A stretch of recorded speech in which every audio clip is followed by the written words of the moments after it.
ఇది మంచు వారి డైలీ సీరియల్. హీట్ పెంచుతున్న మంచు ఫ్యామిలీ గొడవలు గడిచిన కొద్ది నెలల నుంచి తెలుగు చిత్ర పరిశ్రమలో ఏదో ఒక కాంట్రవర్సీస్ హైలైట్ గా వినిపిస్తూ వస్తున్న సంగతి తెలిసిందే. వీటిలో కొన్ని అంశాలకు చెక్ పడగా ఇప్పటికీ డైలీ సీరియల్లా సాగుతున్న ఎపిసోడ్ మాత్రం మంచువారి తగాదాలు అని చెప్పాలి. స్వయంగా తన తండ్రే తనపై దాడులు చేయిస్తున్నారు అంటూ మంచు మనోజ్ రోడ్డెక్కడం టాలీవుడ్ లో షాకింగ్ గా మారింది.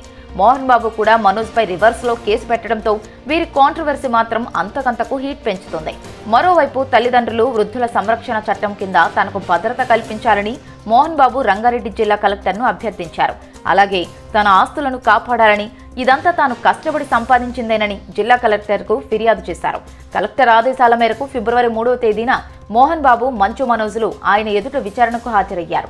అయితే ఏకంగా కలెక్టర్ ఎదుటే వారిద్దరి మధ్య వాగ్వాదం చోటు చేసుకుందని మీడియాలో వార్తలొస్తున్నాయి. దాదాపు 2 గంటల పాటు తండ్రి కొడుకులను విచారించిన జిల్లా కలెక్టర్ మరోసారి తన ఎదుట హాజరవ్వాలని ఆదేశించారు.